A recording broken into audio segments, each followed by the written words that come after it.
Good afternoon, super friends, and welcome to the Tuesday, March 3rd edition of the Sacred News and Weather, the lunar eclipse edition, though I don't know that I'm going to be speaking to, well, maybe it's the a little bit of the lunar eclipse energy that came through in our message today. I apologize. It's been a little while. I did not get here on Friday and I did not get here yesterday, but I am here today. So grateful to be here and I thank you for your patience. It's just been a busy season in the best sort of way. And if I don't get these recordings in sometimes before I get my kids, it's hard to get them in the evening. So, again, thank you for your patience, and I'm so delighted to have you here. Today's channeled message, I feel like I was picking up on like different sections of our collective. So I'm going to do my best to get us into one cohesive channeled message. Uh, and there are some very specific threads here. So I will just remind you, as I do every time, as with everything I do, take what resonates and leave the rest behind. These messages are channeled and they are meant for a collective. So even though some of these messages are very specific, if it is not you and you're not seeing you in any one particular aspect of the message I'm delivering, you can hang on because there might be something else for you here. But if there isn't, go ahead and turn me off. You can scroll down below and see if there are any other titles that speak to you, or wait until next time. Not every message is going to be for you, and that's just absolutely okay.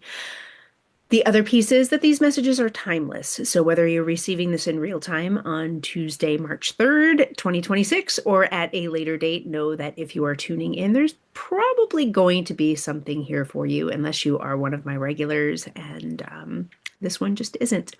All right, with no further ado, I'm going to close my eyes and I'm just going to begin to deliver some, all, most, I don't know, of what came forward earlier today in my meditation for our collective. I have to say, as I started, there were different, like very different threads, and I felt like I was reaching one over here and one over there and one under here. Like they all felt very location specific. And some were further away and some were like really very close. And what I gather from that is some of the very close might be you might be one of my people who know me in real life.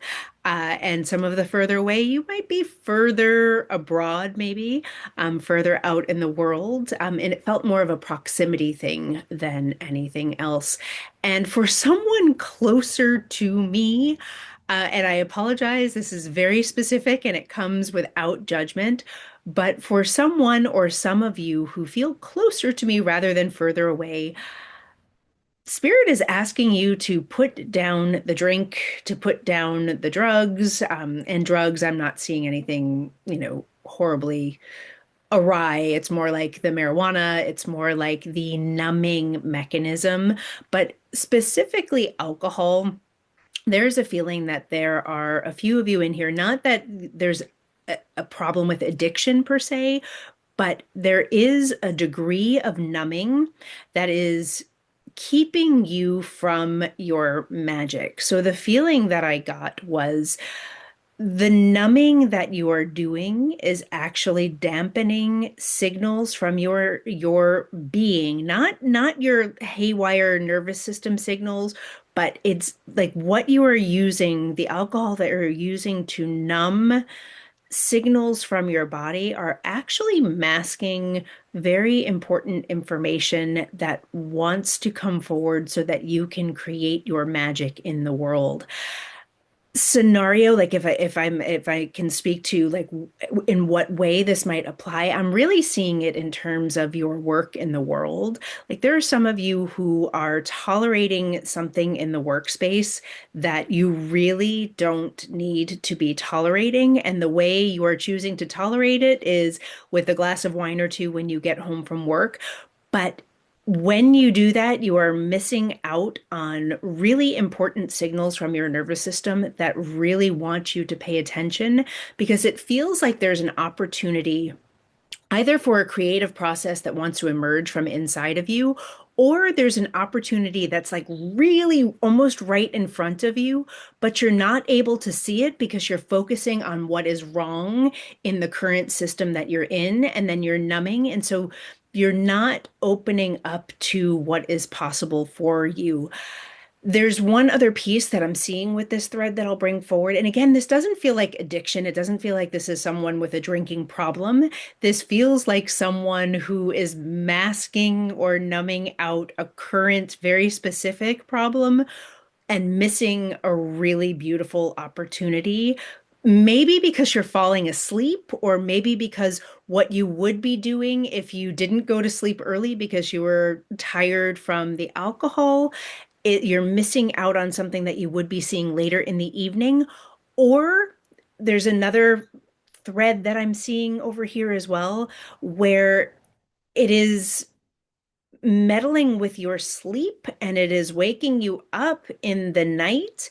And it's that meddling with your sleep that is actually creating your inability to transcend your current circumstances, your inability to see an opportunity that is really very much available to you, and or it is impeding like your energy, which is impeding your ability to act upon the thing that you already know is the thing, your creative genius, your creative move, because you're just too tired. And so it's, again, it doesn't feel like you have a drinking problem and you need to quit drinking. It feels like if you could replace that glass of wine or two with tea or a different beverage, you would stay awake a little longer to research the thing that you want to be researching, or you would sleep through the night so that when you did get home, you would have the energy to put into the very thing that you are wanting to create, or the very thing that will bring you forward and out into the world in a new way.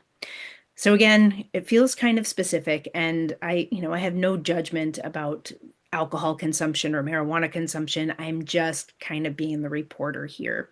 So do with that what you will. The next piece that I heard and that I'm feeling right now again is a reminder to you that your egoic drive is not the same as your soul's drive. What does that mean? Again, it might even be related to this alcohol or marijuana piece that's over here also.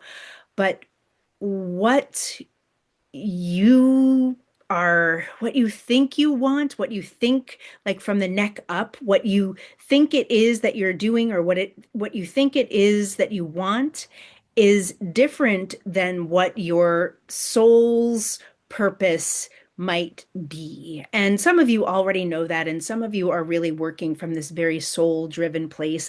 And I'm going to put a pin in this for you because there's a different message that wants to come through for you. But I want to stay with this egoic drive versus soul drive.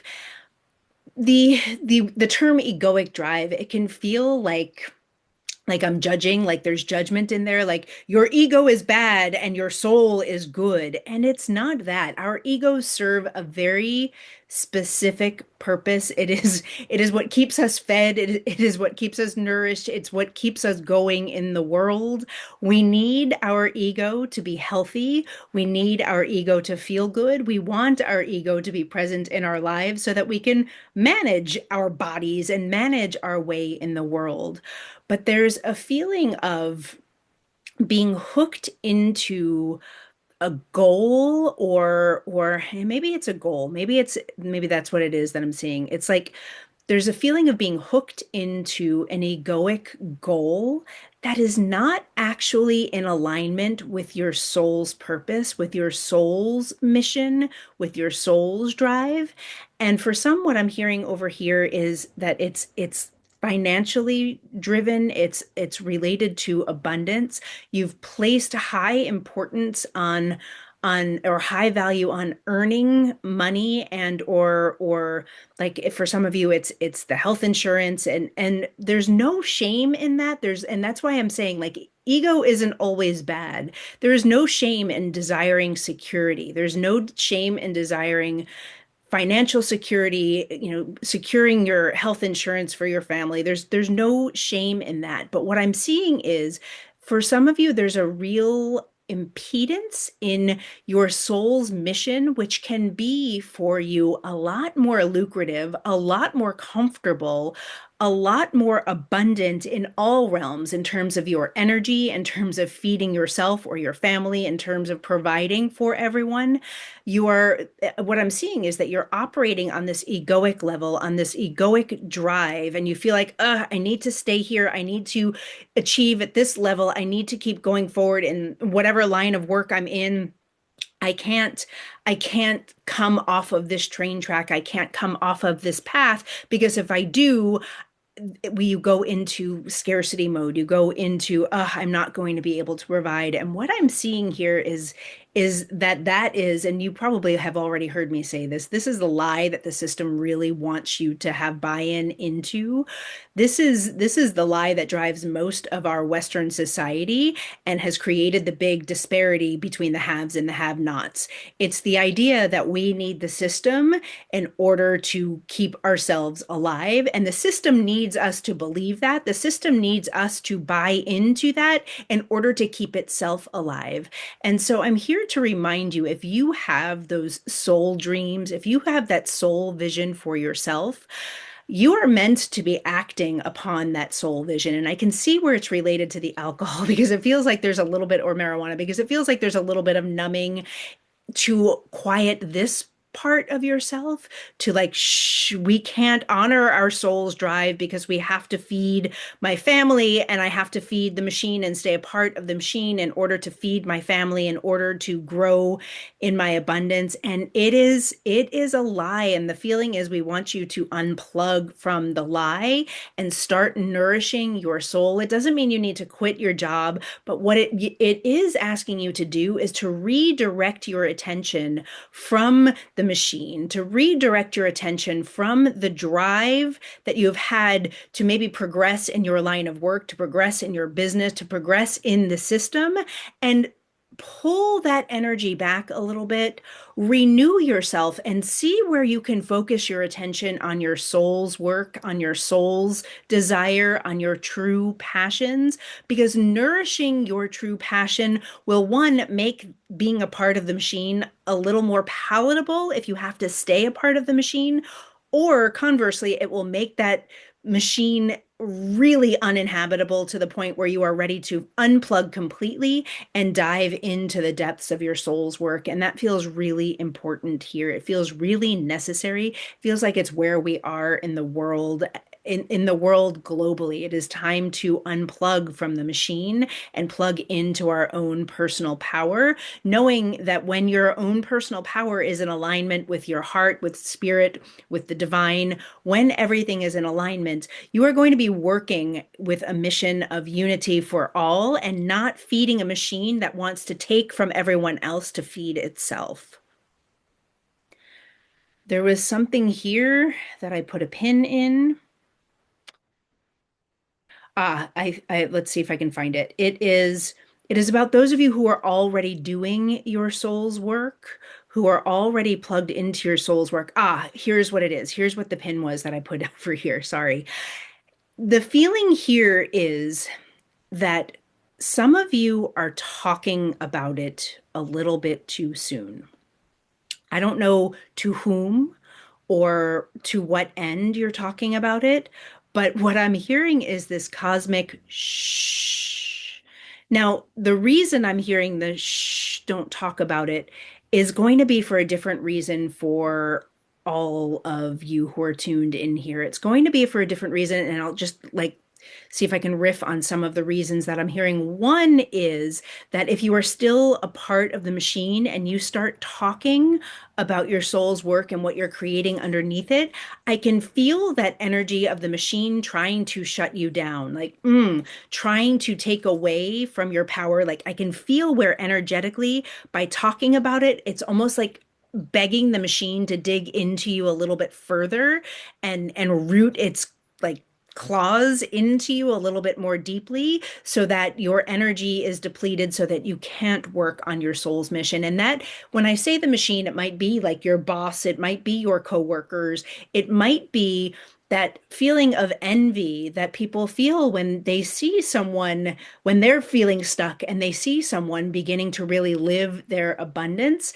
Now, I will usually tell you that I really encourage you to live in your abundance and share your abundance and share your lived experience because it in general, it is very motivating to other people to follow in your footsteps. It is part of the how we change the world. When we show everyone what we're doing, it is how we change the world. But there's this feeling right now, just right now in this energy, again, whether you're receiving it today or whether you're receiving it somewhere down the line, there's a feeling here that what you are building, what you are creating, wants to be kept a little bit closer to your chest. It wants to be kept closer to your chest so that the naysayers can't get in and underneath and begin to unravel your mission so that, and I'm going to say this, and I don't necessarily know that I have energetic buy-in into it, but I'm being told to say it, so I'm going to say it anyway, because for some of you, this is actually for some of you, like there's a feeling of like there's someone near you who is going to actually try and steal your idea, which when and as I say that, I'm like, there is room for all of us to be doing good work in the world. And so it really doesn't matter that other people know and riff on your idea because I'll tell you that you are unique and your magic is unique. And whatever way your magic is going to show up in the world, even if somebody is doing the exact same thing, it's still not going to be your magic. But I have to give you the caveat because it's here and I just need you to know that for some of you, I'm being shown keep your cards close to your chest because there's someone in your periphery who wants to take it and run with it, and they're taking it and running with it will somehow impede you. I don't know exactly how, but if this is resonating, that's a very specific message and you will know who you are. I don't want to create any sort of paranoia in anyone by thinking like, oh, everybody around me is trying to steal my ideas. Again, feels like a very specific thread, and I feel like if you are hearing this and receiving it, you know it's for you. And if you're questioning it, it probably isn't. I don't want you to suddenly worry that everybody is going to be stealing your ideas because that's not at all what I'm sharing here. Let me see if there's anything else that wants to come through. Ego versus soul, cards close to your chest. I feel like right now we are actually complete. So I'm going to leave us here and say thank you so much for tuning in. I'm going to do my very best to come in here tomorrow as well. I think I should be able to. So come on back tomorrow. Tomorrow is March 4th. Today is March 3rd. And I'm delighted to have you again. Please like, share, subscribe, tell your friends, let them know what I'm doing. I would love to have you join me. I wish you a beautiful Tuesday, and I will see you tomorrow.